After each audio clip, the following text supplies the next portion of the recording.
Halo semuanya, salam sejahtera buat kita semua. Perkenalkan, nama saya Yohana Angela Panjaitan.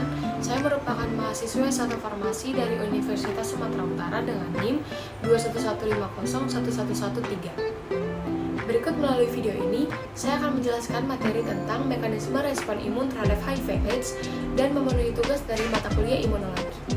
Tanpa berlama-lama lagi, langsung saja kita ke videonya. Selamat menyaksikan. Mekanisme respon imun terhadap HIV/AIDS. Nah, pertama-tama, sebenarnya HIV/AIDS itu apa sih?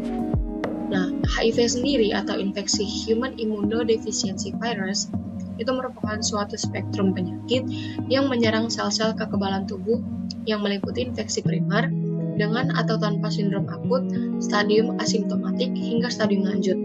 Sedangkan AIDS atau Acquired Immunodeficiency Syndrome itu merupakan kumpulan gejala atau penyakit yang disebabkan oleh menurunnya kekebalan tubuh akibat dari infeksi virus HIV dan merupakan tahap akhir dari infeksi HIV. Nah, untuk HIV itu ada dua tipe. Tipe yang pertama yaitu merupakan pemicu AIDS, dan tipe yang kedua yaitu merupakan virus yang diisolasi dari binatang. Nah, perbedaannya ada pada glikoprotein kapsul, dan umumnya HIV-2 itu kurang patogenik.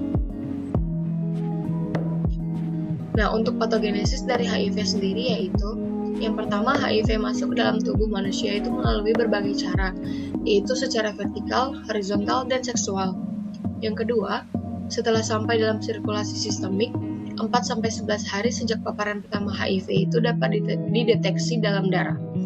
Dan yang ketiga, infeksi HIV itu dapat melalui 3 fase klinis, yaitu infeksi akut, infeksi laten, dan infeksi kronis yang merupakan tahap akhir di mana pasien jatuh pada kondisi AIDS.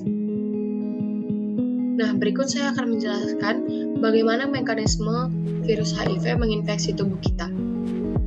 Nah, yang warna ungu ini merupakan virus HIV.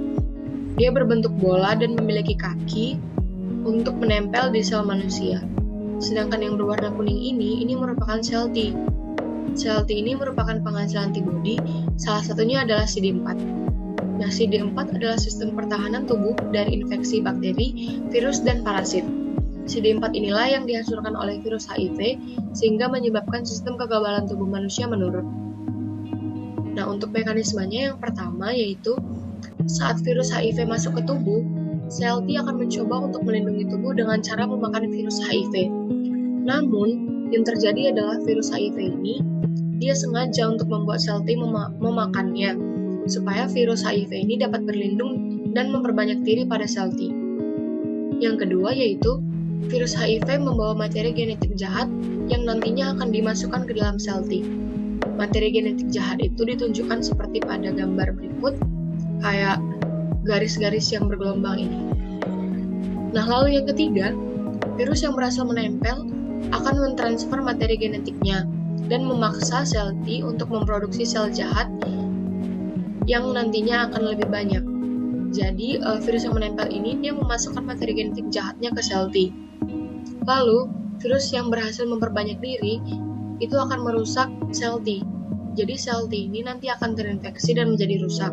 Dan kalau proses ini berlangsung secara terus-menerus, maka tubuh akan kehilangan sistem kekebalannya. Nah, untuk mekanisme sistem imun lebih jelasnya yaitu HIV sendiri secara spesifik dia menyerang limfosit T CD4+.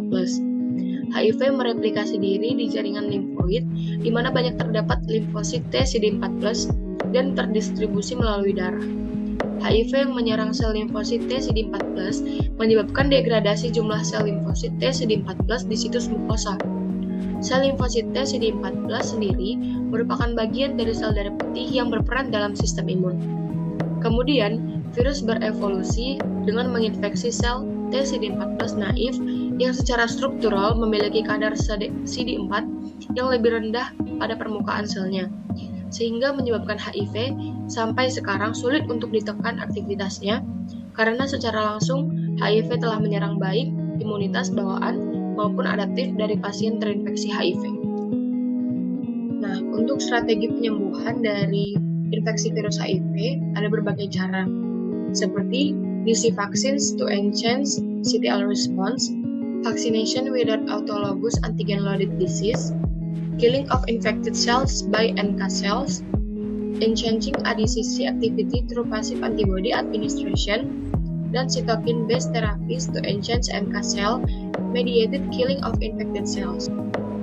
Selain itu, juga dapat mengkonsumsi obat dengan golongan inhibitor reverse transcriptase virus seperti zidovudin. Namun, sudah ada terapi obat terbaru yaitu HAART atau Highly Active Antiretroviral Therapy. Demikian video pemaparan materi mengenai mekanisme respon imun terhadap HIV/AIDS yang dapat saya jelaskan. Apabila ada salah kata, saya mohon maaf. Sampai jumpa lagi. Terima kasih.